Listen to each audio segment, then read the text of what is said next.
Hello guys, very warmly welcome to all of you. फिर से आपका स्वागत है वर्ल्ड अचीव में और वर्ल्ड अचीव आपका स्वागत करता है। दोस्तों, आपने बहुत सारे आर्टिकल देख लिए होंगे कि इजराइल जो है गाजा स्ट्रिप पे जहाँ पे पैलेस्टीनियन रहते हैं वहां पे इन्वेड कर दिया है अपनी ग्राउंड फोर्सेस के साथ और एयर फोर्सेस के साथ। दोस्तों, इसके पीछे कारण क्या है? तो दोस्तों, सबसे पहला कारण तो ये है कि गाजा स्ट्रिप से जो हमास जो टेररिस्ट आउटफिट है, जो ग्रुप है, उसने कम से कम 1750 रॉकेट जो है उन्होंने लॉन्च कर दिए तल अवीव के और बहुत सारी सिटीज जितनी भी है वहाँ की इजराइल की सिटी है वहाँ पे, तो जिसकी वजह से थोड़ा बहुत नुकसान हुआ। ये नुकसान कैसे रुकता है? जो इनका जो एयर डिफेंस सिस्टम है वो काफी कारगर है, उसकी वजह से जो ये जितना नुकसान है वो रुक जाता है। और ये जो मिसाइल छोड़े गए थे आम लोगों के ऊपर छोड़े गए थे, तो इसी रिएक्शन में इजराइल ने भी अपनी एयर फोर्सेस के साथ अटैक किया और बहुत सारे एरिया को नुकसान पहुंचाया, जिसकी वजह से जो गाजा स्ट्रिप में कम से कम सैकड़ों लोग मर गए। तो दोस्तों, उसके पीछे ये मतलब कि अटैक क्यों होता है? तो सबसे पहला कारण तो ये है कि जो जेरूसलम वाला एरिया है, जहाँ पे हम शेख जरा वाला एरिया है, वहाँ पे पैलेस्टीनियन रहते थे। तो दोस्तों, ये बहुत पहले से इशू था और इसमें सुप्रीम कोर्ट कह देती है कि जो शेख जरा वाला एरिया है वो इजराइलियों को बिलोंग करता है, क्योंकि ये 1876 में जो इजराइल के जो लोगों थे, जो ज्यूज थे, उन्होंने अरब लैंड ओनर से उन लोगों ने जमीन को बड़े ऊंचे दाम पे खरीदा था। इस वजह से जो एरिया है बिलोंग करती है इजराइल के लोगों को। तो दोस्तों, फिर उसके बाद क्या होता है? फिर उसके बाद ये प्रोटेस्ट चालू हो जाते हैं। जो अल अक्सा जो मस्जिद है वहां पे बहुत बड़ी भीड़ होने वाली होती है। वहां पे मतलब बहुत सारे लोग जुम्मे के दिन आते हैं और उनको जो इजराइल की जो पुलिस होती है उनको जानकारी मिली होती है कि यहाँ पे बहुत बड़े प्रोटेस्ट होने वाले हैं। इस वजह से जो इजराइल की जो पुलिस है वहाँ पे तैनात हो जाती है और ऐसा होता ही है। वहाँ पे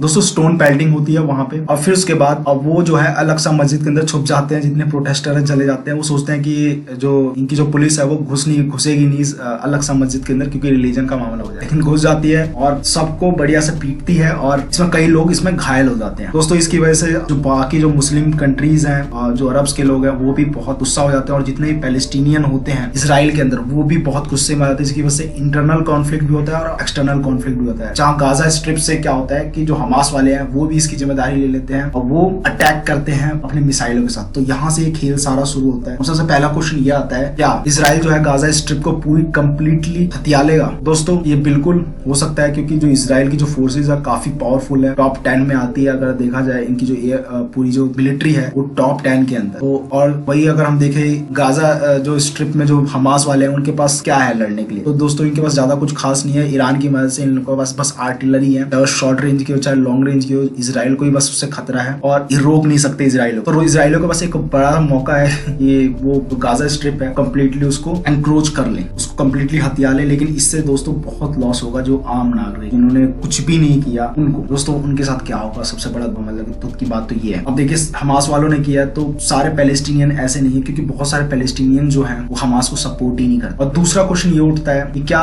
इंटरनेशनल रिएक्शन क्या होगा? चाहे वो स्पेशली देखा जाए इंडिया का, चाहे वो पाकिस्तान का देखा जाए, चाहे वो रशिया का देखा जाए, चाहे ईयू का देखा जाए, चाहे वो अरब कंट्रीज का देखा जाए, चाहे वो यूएसए का देखा जाए। देखिए, यूएसए ने आज से नहीं बहुत दिन से हेल्प कर रहा है इजराइल की, और इसी यूएसए की सपोर्ट की वजह से आज जो इजराइल है वहाँ पे खड़ा है और उस देश में है। वहाँ वो जो इजराइल जो एग्जिस्ट करता है, शुरू से ही जो यूएसए ने बहुत सपोर्ट किया है इजराइल को और अभी भी ग्रीन झंडी दी है यूएसए ने। यूएसए के जो जो बाइडेन ने सीधा कह दिया कि इजराइल जो है अपनी रक्षा के लिए कुछ भी कर सकते हैं। और वहीं देखें हम इंडिया का स्टैंड दोस्तों न्यूट्रल है। वैसे हमारे इजराइलियों के ऊपर मतलब की तरफ ज्यादा झुका पड़ा है, क्योंकि देखिए हमारी भी एक बहुत बड़ी मजबूरी है। अब अक्साई चीन को देख सकते हैं एंड पीओके देख सकते हैं। अब अगर हम कहते हैं कि इजराइल जो है ये जो कर रहा है सही कर रहा, तो इससे ये साबित होता है कि जो पाकिस्तान और जो चाइना ने किया वो भी उन्होंने भी सही किया। और ये हम इसमें कुछ बोल ही नहीं सकते, हमारा ज्यादा लॉस होगा। और इजराइलियों को पता है कि इंडिया के साथ क्या प्रॉब्लम है, इजराइल जानते हैं। और दोस्तों, वहीं पाकिस्तान की बात, पाकिस्तान देखिए, पाकिस्तान 1948 में भी अपने